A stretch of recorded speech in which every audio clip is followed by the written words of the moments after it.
let's do that now. Let's cross into that beautiful place that's inhabited by our soul, which is there 24/7, and our higher self. And I guess it doesn't matter what we call spirit, God, angels, the higher self, the soul, because the core energy of all of those terms is love, which is actually an energy. It's not an emotion. We feel it, but it's an energy instead of an emotion. So I invite you to close your eyes and focus on the area of your heart.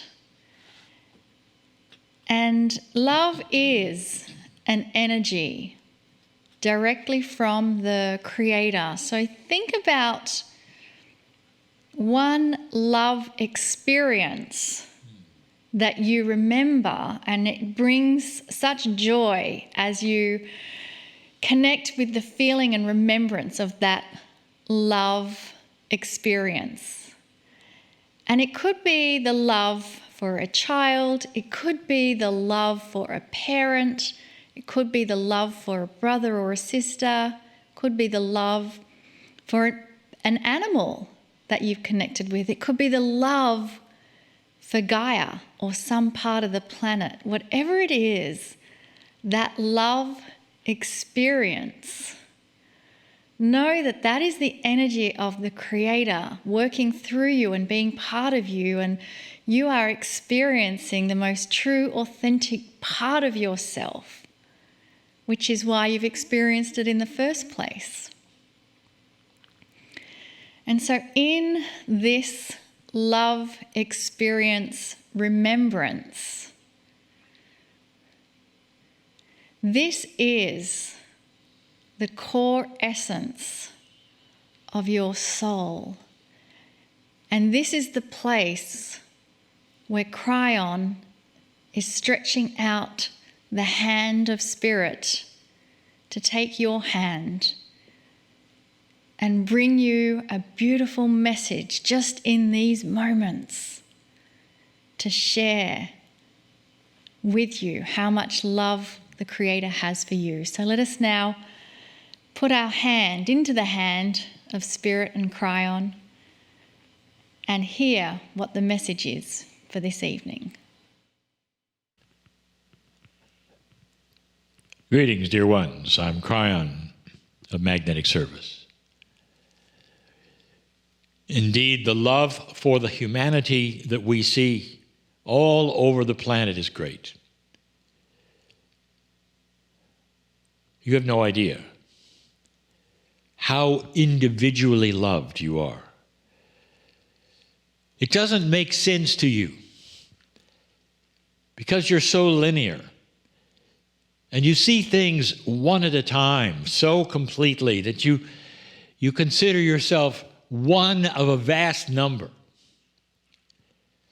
And yet, since you were children, you were told that God cares individually, that God can hear 1 billion prayers all at once and consider them individually, that God knows your name. This is the truth. A greater enhancement of that as you became adults was not possible. I am here to give that to you. You are born magnificent. This continues. You are cared about, listened to. But more than that, in this energy, dear ones, you participate in the changes of the reality around you and the planet. This is the awakening that is occurring right now. An awakening, again, that was foretold by the ancients and that is at hand. An awakening that has so many aspects to it that it's difficult to even describe other than an awakening. A time when you're gaining kind of a second sight that you never had before.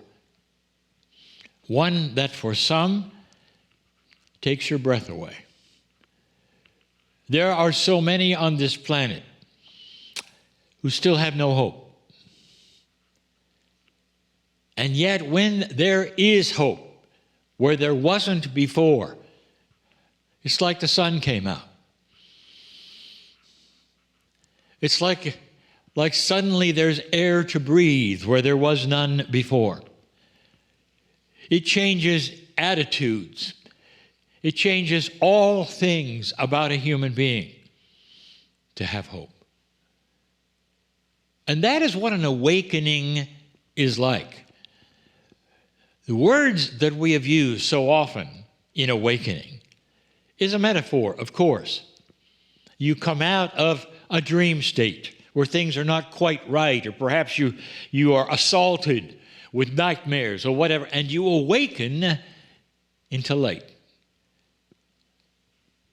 That metaphor is grander and greater now than it ever has been before. Old souls, those who have been on this planet lifetime after lifetime, are starting to have epiphanies of awakening, wisdom, knowledge, what-ifs, all of these things, almost by themselves. Perhaps you're new to all of this. Perhaps you're new here tuning in to this. And you're wondering why it is that you're feeling the way you are. I just answered it. You are awakening, old soul. Yes, you've been here before. Yes, you've had many experiences. It's like a school. And we've said this before. Every single lifetime, you deposit something on this planet that stays here, and you pick it up when you return. And it's not just that which we call your akash. It's often what you've learned. And you continue, and you continue, and you continue. And it brings you to this place now, where you are starting to ask questions. What am I here for? I'll tell you. You're here to cast light on this planet. A planet that has been waiting for this. The planet itself is starting to awaken. These last weeks, we have been giving you attributes that we call tools. Sometimes they are gifts. This is the 6th week. It'll be the 6th tool that we give. Some will think it is a gift as well as a tool, depending on how badly you need it. Every human is different. Some of you have mastered these already, and it's just a review. And some of you need them badly. And this is one that we're going to give you now that you may question. You'll say, is this really needed? This sounds trivial compared to some of the others. It is not. It is part of the toolkit that makes up an awakening master. We told you we're going to give you 8 of these, and this is number 6. This number 6 goes like this. What do you expect for your future? How would you describe it? Now, we touched on this last week. Even in the last channel, we touched on this. Do you expect a future to repeat as it has over and over for humanity for eons? Are you headed for doom? Or are you headed just for the same things that have always happened? Are you headed for more wars? Are you headed for increased problems as the population grows? Are you headed for a world that starves and is unhealthy? And there are those who will tell you all of that is in your future. What do you think? Dear ones, for years we've been telling you that you can design your future, that there is immense power in the consciousness of expectation, of intent. There is immense power in expectation and intent. It is the reason that affirmations work. Cast out in consciousness into a field like seeds that grow, that manifest themselves so that when you get to the place where you planted them, they're fully grown. That is the premise. Is it possible? I will tell you, yes, in this energy, with the mastery that you are studying, you are in charge of what happens next. You plant the field of the future with what you expect. Is this too much for you? Do you think that this is simply wishful thinking? There are thousands who will stand up right now and raise their hand and say, I've done it, I've done it, I've done it. This is real. This can work. This is happening. And if enough of us do it, they'll tell you, you'll have peace on earth. We're going to call it expecting benevolence. Simple. But it is critical. How do you feel about tomorrow? No, not for the world, for you. Do you expect benevolence tomorrow in whatever you have going on, whatever it is? Some of you, every single day, will have the opportunity to get up and go to a job. Do you expect benevolence there? And there would be those who say, well, now that's a little too much, Kryon. You don't know who's there. You can expect benevolent change there, dear ones. Why don't you start that as an experiment, visualizing the benevolent things that you would love to see there? Whatever is your condition, wherever you are, what do you expect when you get up? What do you expect for tomorrow and the next day and the next day?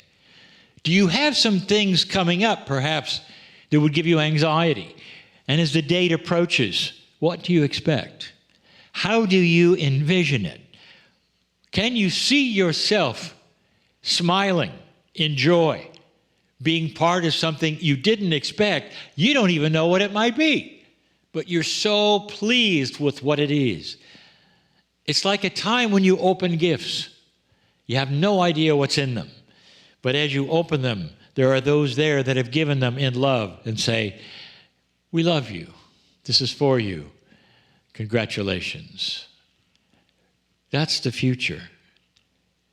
In the circle of 12, we'll be talking about this gift given to you, where every morning when you awaken, expecting benevolence for yourself, for the day, for others around you, for situations. No matter what has happened in the past, you can change it. This is the power we talk about that so many would question. This is the energy of consciousness at its best, planting the seeds where you affirm the things that you know that you can do and have and be. And you actually end up, at some level, controlling the road ahead of you. Not the future, necessarily, but your reactions to it and the way that you can work with it. This is your legacy. This is why you're here. Expected benevolence.